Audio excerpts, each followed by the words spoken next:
तो स्वागत करती हूँ मैं आपको अपने चैनल में। तो ये आप देख रहे हैं स्मार्ट मैथ्स क्लासेस और यहाँ पे मैं रियल नंबर के सेकंड वीडियो लेकर आई हूँ। और इस वीडियो में हम करने वाले हैं all NCERT examples and question exercises या क्वेश्चन आंसर्स। तो हमारा पहले क्वेश्चन की ओर बढ़ते हैं। तो हमारा पहला क्वेश्चन बोल रहा है, अ स्वीट सेलर है 420 काजू बर्फीज and 130 बादाम बर्फीज.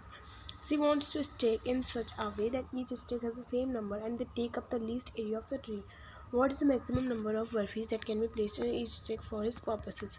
तो यहाँ पे एक ट्रिक बताने वाली हूँ मैं, उस ट्रिक को आप ध्यान से सुनिएगा। ऐसे इस टाइप के क्वेश्चंस में, जिसमें लैंग्वेज टाइप के क्वेश्चंस में होते हैं, बहुत सारे बच्चे कन्फ्यूज हो जाते हैं कि इसमें हम एचसीएफ करें एलसीएम।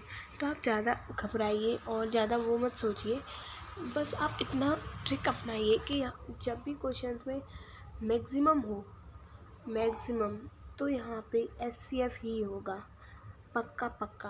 और जब यहाँ पे जैसे मैक्सिमम हाईएस्ट, तो यहाँ पे एलसीएम होगा, या फिर मिनिमम और लीस्ट हो तो एलसीएम होगा। अगर मिनिमम हो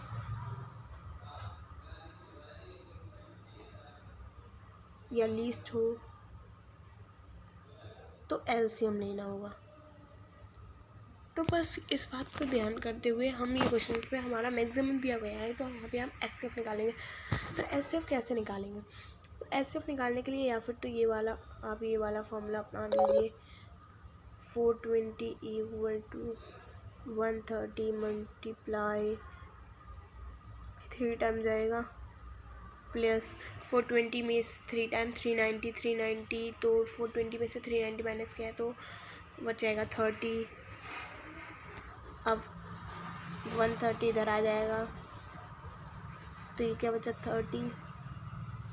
30 इधर आ गया। 130 से कितने टाइम जाएगा, 4 टाइम, और यहाँ पे बचेगा 10। अब ये यहाँ पे 30 आ जाएगा, ये 10 से कितने टाइम गया, 3 टाइम प्लस 0, तो हमारा एचसीएफ आ गया 10।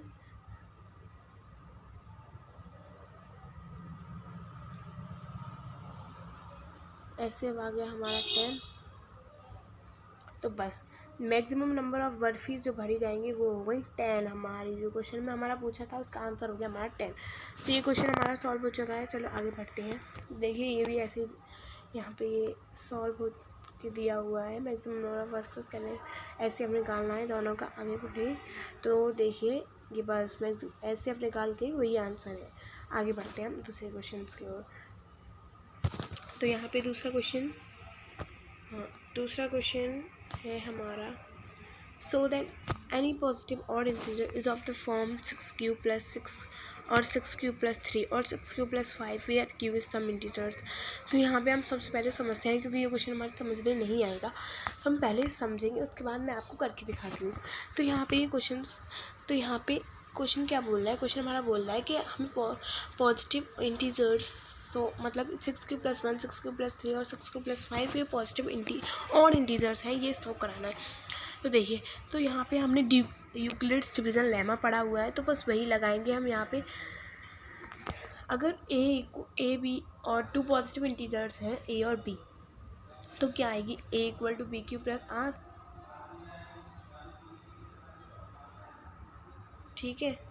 तो यहाँ पे ये a = bq + r, तो b r तो यहाँ पे b की बराबर होगी और 0 से बड़ी होगी, 0 से बड़ी है 0 की इक्वल, और r b से छोटी होगी। तो लेट पॉजिटिव इंटीजर्स बी, अब b = 6, हमने 6 माना b को, क्योंकि हमारा 6q + प्रूफ करना है। तो और यहाँ पे a = b की जगह हमने यहाँ पे 6 रख दिया है, तो a क्या आएगा, 6q + r। तो अब रिमाइंडर हमारा क्या आएगा, 6 से छोटा, क्योंकि हमारा जो रिमाइंडर होता है वो b से छोटा आना चाहिए। तो यहाँ पे रिमाइंडर हमारा 6 से छोटा आ जाएगा, और 0 से इक्वल में या फिर बराबर में या फिर उससे बड़ा। तो r हमारा जो इंटीजर्स है वो ग्रेटर दैन और इक्वल टू 0 होना चाहिए और लेस दैन 6। तो hence r can be either, मतलब r 0 1 2 3 4 5 कुछ भी हो सकता है, 0 भी हो सकता है, 1 2 3 4 5 6 तो नहीं हो सकता, क्योंकि 6 के नीचे ये वाला नहीं है। अगर ये होता, ये ऐसे होता, तो मतलब = 6 है, लेकिन 6 नहीं है, तो हम यहाँ पे 6 नहीं लेंगे। तो ये कोई सी भी वैल्यू हो सकती है, तो बस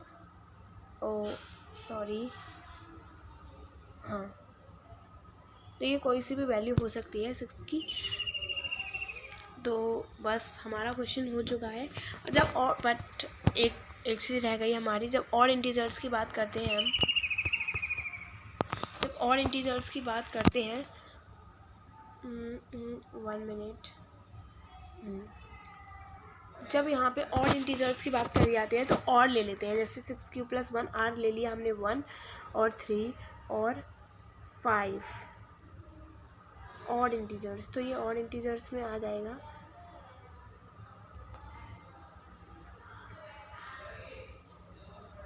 तो आपका ये क्वेश्चन है प्रूव करने के लिए बोल रहा है 6³ + 1 6³ + 3 और 6³ + 5, तो ये प्रूव हो जाएगा। तो आगे बढ़ते हैं हम और दूसरे क्वेश्चन की ओर। तो यहाँ पे दूसरा क्वेश्चन जो हमारा बोल रहा है वो है an army contingent of 616 members is to march behind an army band of 32 members in a parade. The two groups are to march in the same number of columns. What is the maximum numbers of column in which they can march. तो यहाँ पे मैंने बताया था, जहाँ पे भी maximum दिख रहा है आप दिल खोल के HCF कर देना बस। तो यहाँ पे 616 और 32 का हमने HCF कर लेते हैं। तो HCF कर लेते हैं हम यहाँ पे 32 और 616 का। तो 32 से 2 टाइम जाएगा, 32 2 जा 264, नहीं 1 टाइम ही जाएगा। तो यहाँ पे आ जाएगा 32, यहाँ पे बचा 9 और 2 296, 32 9 जा 18, 1 3 9 जा होते हैं 27 27 2 8 8। तो यहाँ पे क्या बचा है, 8 में से 6 में से 8 गए 8 यस, और 9 नॉट तो 0, बस 8 बचा हमारा रिमाइंडर। और यहाँ पे आया 1 9, और अब 8 को हमने यहाँ पे ऐसे कर ले लेंगे और 32 आ जाएगा 4 टाइम। तो हमारा HCF आ गया हमारा 8। तो HCF जो है हमारा 8 आ चुका है। तो यहाँ पे क्वेश्चन क्या पूछ रहा है, an army contingent of 600 march behind an army band of 32 members in a parade. The two groups are to march in the same number of columns. What is the maximum numbers of column in which they can march. तो आ गया हमारा answer, the maximum number of columns in which they can march equal to 8। तो ये हमारा question solve हो जाएगा। आगे देखते हैं। तो देखिए इसमें भी यही किया है, सॉरी यस। हम आगे बढ़ते हैं दूसरे क्वेश्चन की ओर।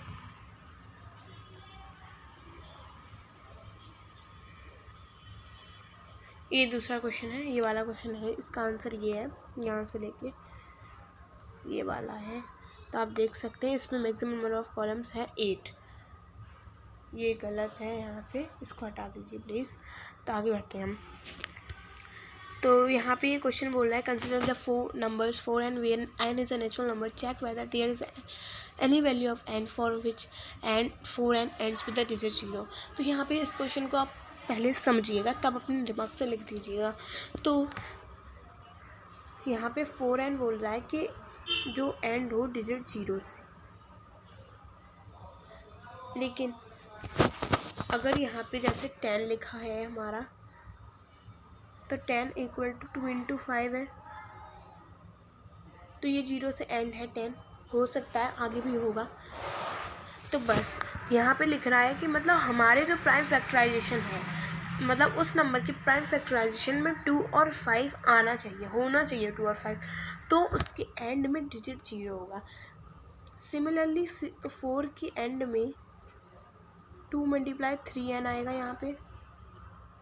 यहाँ पे कोई भी 2 और मतलब यहाँ पे 2 तो है पर 5 गायब है, तो इसलिए 6n जो है can never be and with digit 0। तो बस ये क्वेश्चन हमारा इतना ही प्रूव हो जाता है। बस हमें लिखना है, आप लिखेंगे कैसे, इस तरह से लिखेंगे। लेटेस्ट सेकेंड एग्जाम्पल, जो एंड डिजिट से 0 जैसे 10 होता है एंड डिजिट से, तो यहाँ पे लिखा 100 होता है 2 to 5, जिसमें 2 और 5 होते हैं। हियर वी नो दैट 2 और 5 जो है प्राइम फैक्टर्स होने चाहिए, लेकिन 4n में नहीं है प्राइम फैक्टर्स, सॉरी 4 के यहाँ 2 × 2 होते हैं, does not have 5 as a prime factor, so it is an end with 0। जो मैंने समझाया वही है, बस आपको बस लिख देना है, आपको पहले समझ लेना चाहिए। Therefore 4n can not and with digit 0 for any natural number. Okay, आगे बढ़ते हैं। तो यहाँ पे दूसरा क्वेश्चन है, तीसरा चौथा होगा, find the LCM and HCF of 6 and 20 by the prime factorisation method. Method. Okay, LCM और एचसीएफ निकालना है 6 and 20 का। तो यहाँ पे हमने प्राइम फैक्टराइजेशन मेथड हमारा यही तो होता है 6 और यहाँ पे 20। तो यहाँ पे 2 से 3 टाइम और ये 3 से 1 टाइम, ये 2 से 10, 2 से 5, 5 से 1। तो हमारा एलसीएम क्या होगा 2 मल्टीप्लाई 2 मल्टीप्लाई 3 मल्टीप्लाई 5 और एचसीएफ क्या होगा 2, क्योंकि एचसीएफ दोनों में कॉमन 2 है और एलसीएम में जो कॉमन होता है उसको छोड़ के वो सारे दे देती है। 2 2 जा हमारे होते हैं 4, 4 3 जा 4 5 4 15 जा 60। तो एलसीएम हमारा 60 है और एलसीएम 2 है। और इसको अगर वेरीफाई करने के लिए आ जाता है कभी कभार के वेरीफाई कीजिए कि इसका एलसीएम और एचसीएफ हमारा ठीक है तो नहीं। तो इसके लिए ये है कि LCM multiply HCF equal to product of 2 number.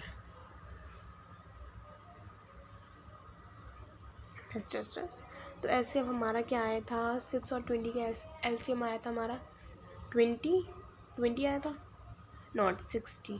और ये आया था हमारा 2 और 6 और 20 का ही मल्टीप्लाई हमें करना है। तो बस 2 6 120 120। तो हमारा ये प्रूफ भी हो जाता है। वेरीफाई करने के लिए आए तो आप इस तरह से वेरीफाई कर सकते हैं। तो बस ये क्वेश्चन हमारा हो चुका है। हम आगे क्वेश्चन की ओर बढ़ते हैं। जैसे देखिए इसमें बस यही बताया 6 और 20 का जो प्राइम फैक्टराइजेशन मेथड से है ये किया है। उसके बाद प्रोडक्ट स्मॉलेस्ट पावर लेते हैं इसमें 2 और एलसीएम हमारा जो हाईएस्ट ग्रेटेस्ट पावर होती है वो लिया हमने और ये हो चुका है क्वेश्चन सॉल्व। आगे बढ़ते हैं। तो यहाँ पे ये क्वेश्चन बोल रहा है explain why 7 multiply 11 multiply 13 plus 13 is composite number. तो कंपोजिट नंबर प्रूव करने के लिए सबसे पहले तो हमारे दिमाग में एक चीज़ होनी चाहिए कि जब इसके मतलब कंपोजिट नंबर वो नंबर्स होते हैं जिनके 1 या 3 से मतलब 1 या 2 से ज़्यादा उनके प्राइम फैक्टर्स होते हैं।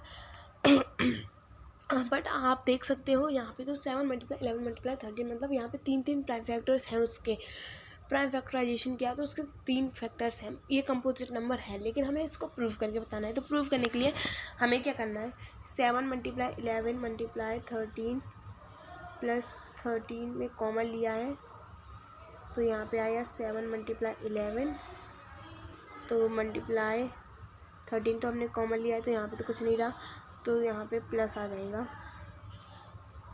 यहाँ पे प्लस आ गया +1 तो यहाँ पे कॉमन लिया है तो 77 78 13 का मल्टीप्लाई हम 78 में करते हैं तो क्या आएगा 13 8 जा होते हैं 104 10 कैरी 13 7 जा होते हैं 13 7 जाओ 91 और 10 होते हैं 91 और 10 1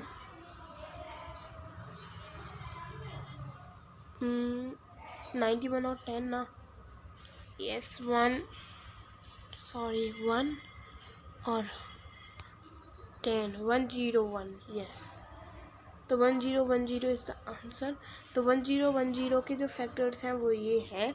तो ये कंपोजिट नंबर है, इसको हम प्रूव कर चुके हैं। बस हम आगे इसकी लैंग्वेज देख लेते हैं एक बार। तो यहाँ पे लैंग्वेज दिखा रहा है 13 को हमने कॉमन में लिया है तो यहाँ पे ये आ गया मल्टीप्लाई किया तो हाँ इसके प्राइम फैक्टराइजेशन कर लो या फिर मल्टीप्लाई कर लो। तो 78 के प्राइम फैक्टराइजेशन 13 3 और 2 है। तो सिंस इट हैज़ 2 और more than prime factorisation it is a composite number. बस तो आगे बढ़ते हैं हम। ये वाला क्वेश्चन हमारा हो चुका है। There is a circular path around a sports field. Sonia takes 18 minutes to drive one round. 18 minutes लेती है ड्राइव करने के लिए 1 राउंड को, वाइल रवि टेक्स करता है 12 मिनट्स को सेम एक ही राउंड को फील्ड को राउंड लेने में। Suppose they both start at the same time at the same time and go in the same direction. After how many minutes will they meet again at the starting point. जब इस type के question आते हैं कि starting time से एक साथ हुए तो बताओ कि इन लोग मतलब कब आके सेम टाइम पे मिक्स होंगे। जैसे घंटे का भी एक क्वेश्चन आता है कि 1 घंटा बजता है, इस टाइम पे 2 घंटे बजते हैं, तो 2 अलग अलग टाइम पे बजते हैं, तो वो कब सेम बजेंगे। तो इस क्वेश्चन के लिए हम निकालते हैं एलसीएम आई थॉट। तो एलसीएम निकालेंगे 18 और 12 का, 2 से 9 टाइम, और 12 6, 2 से 9 3 टाइम, 3 से 1 3 3, ये 2 2 जा 4, 4 9 जा 36। तो ये जो है 36 मिनट्स के बाद, ये मिनट्स में है क्योंकि ये मिनट्स में थे इसलिए 36 मिनट के बाद रिंग करेंगी। 36 मिनट के बाद रिंग करेंगी, एक मतलब सॉरी रिंग नहीं है यहाँ पे, 36 मिनट में ये लोग साथ में आ जाएंगे, साथ में मिल जाएंगे 36 मिनट के बाद। या फिर आप कह सकते हो आधा घंटा से ज़्यादा हो गया ना, आधा घंटा 6 मिनट या तो इस हिसाब से हमारा क्वेश्चन हो चुका है बस। तो हम देख लेते हैं प्राइम फैक्टराइजेशन मेथड से। देखिए यहाँ पे भी एलसीएम निकाला है, 36 मिनट के बाद ये मीट हो जाएंगे। तो आगे बढ़ते हैं दूसरे क्वेश्चन के बाद। So that 3√2 is a rational number. तो ये क्वेश्चन एक बहुत ही अच्छा क्वेश्चन है और ज़्यादातर प्रीवियस ईयर क्वेश्चंस में आ चुका है। तो इस क्वेश्चन को हम करते हैं। तो यहाँ पे 1 मिनट, ओके, 3√2 एक रेशनल नंबर हमें प्रूव करना है। तो हमने मान लिया कि 3√2 एक रेशनल नंबर है। यहाँ पे जगह नहीं है, यहाँ पे लिख देती हूँ, सॉरी।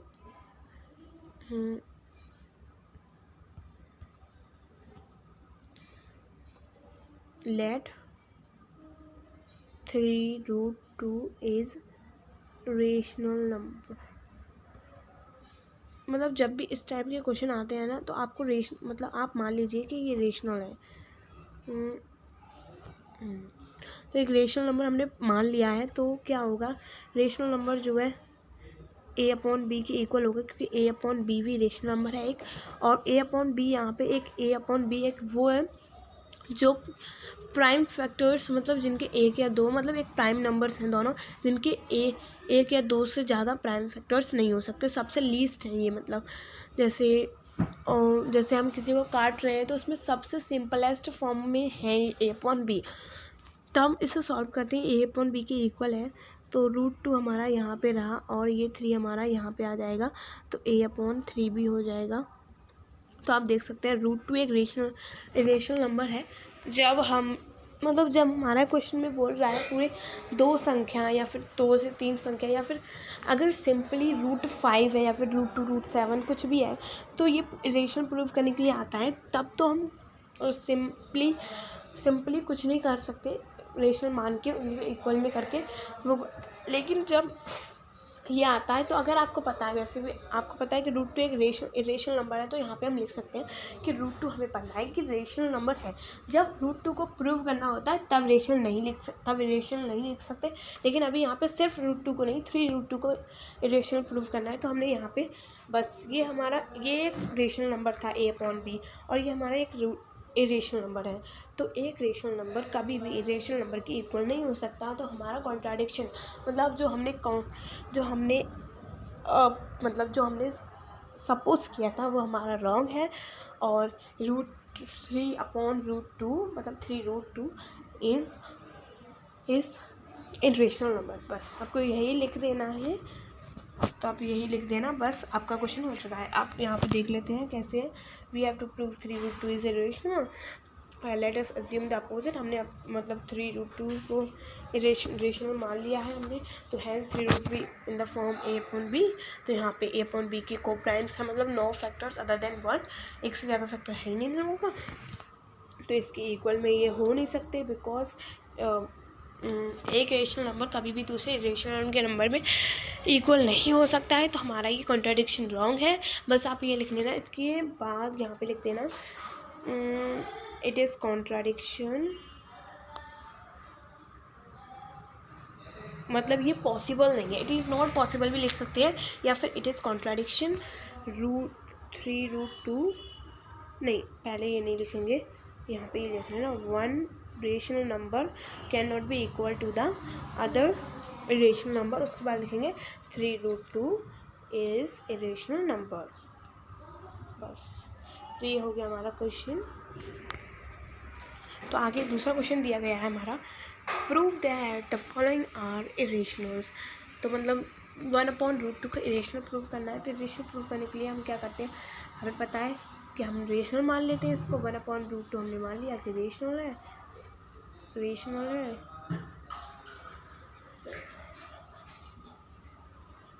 है मान लिए थे। उसके बाद 1/√2 जो है इक्वल होगा a/b के। तो यहाँ पे क्या आ जाएगा, 1 इधर चला गया। हाँ, ये तो सिंपली हमारा यहाँ पे दिख रहा है कि 1/√2 इक्वल में a भी है। √2 जब हमारा ये जब √2 जो है हमारा इरेशनल नंबर है, तो 1/√2 एक मतलब ये a/b के इक्वल में नहीं हो सकता। एक रेशनल नंबर, बस यही लिखना है उसमें, एक रेशनल नंबर कभी भी इक्वल नहीं होता रेशनल नंबर के। और it is contradiction, it is not possible because one rational number can not be equal to the other irrational number. So 1/√2 is irrational number. बस आपको यही लिखना है। देखिए यहाँ पे भी ये लिखा है कि 1/√2 का रेशनल प्रूफ कर लिया, मतलब मान लिया। और 1/√2 a/b के इक्वल में रखा। तो ये इक्वल में रख ही नहीं सकता क्योंकि 1/√2 ये इरेशनल है और ये रेशनल है, कभी भी इक्वल नहीं हो सकता। तो इसलिए ये हमारा कॉन्ट्राडिक्शन है। तो आगे बढ़ते हैं हम दूसरे क्वेश्चन पे। हमारे ये क्वेश्चन यहाँ पे आज के लिए ख़त्म होते हैं। हमारे ये क्वेश्चन अब यहाँ पे मैंने लिखा रखे हैं कुछ प्रैक्टिस क्वेश्चन, कुछ होमवर्क क्वेश्चन जो आप लोगों को करने हैं। अगर नहीं आते तो मैं आप इसकी भी मतलब वीडियो नहीं है, इसके डिस्क्रिप्शन बॉक्स में मैं आपके लिए इनके आंसर्स एक नोट्स के द्वारा, मतलब एक नोट्स की लिंक होगी, दो नोट्स की लिंक होगी। इन सारे जो यहाँ पे अभी कराए हैं वो, और जो होमवर्क के लिए दे रही हूँ वो क्वेश्चंस की भी लिंक होगी।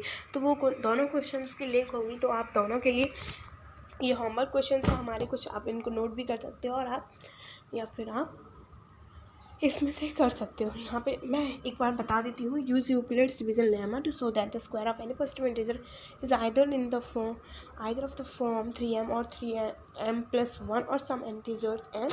यूज़ यूक्लिड्स डिवीजन लेमा, ये उस क्वेश्चन की तरह करना है जो हमने एक क्वेश्चन कराया था 2q और 2q+1 वाला। तो ये उसकी तरह ही है, 2q और 2q+1 वाले की तरह। और ये वाला है use Euclid's division lemma to show that cube of any positive integers. ये अगर आपको नहीं आए तो आप मैं नोट्स प्रोवाइड कर दूँगी, तो नोट्स में ये होगा। तो उसके बाद ये और भी क्वेश्चंस हैं हमारे। यहाँ पे है एक्सप्रेस इस number as a product of primes.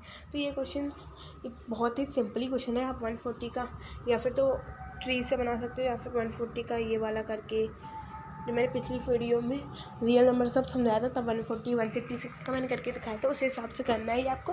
और ये क्वेश्चन है prove that √5 is a rational number.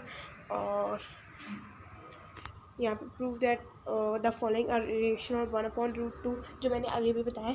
7/√5 ये उस क्वेश्चन की तरह है जो हमारा है 3√5, जो मैंने अभी भी बताया है। और 6+√2 कैसे करेंगे, 6+√2 इक्वल में a भी हो जाएगा। तो ये √6 है जो इधर हो जाएगा, √2 इधर ही रहा और a/b -6 हो जाएगा। तो यहाँ पे एलसीएम लेके यहाँ पे सॉल्व कर देंगे तो √2 कभी भी इक्वल नहीं हो सकता एक रेशनल के। तो बस यही लिख देंगे और ये हमारा हो चुका है सॉल्व। तो बस यही 4-5 क्वेश्चंस हैं हमारे होमवर्क के लिए। आप इन क्वेश्चंस को कर लीजिएगा क्योंकि ये बहुत मोस्ट इम्पॉर्टेंट क्वेश्चंस हैं जो कि एनसीईआरटी के हैं। और एनसीईआरटी को आप ज़रूर कर लेना because NCERT is the most important book for class 10th।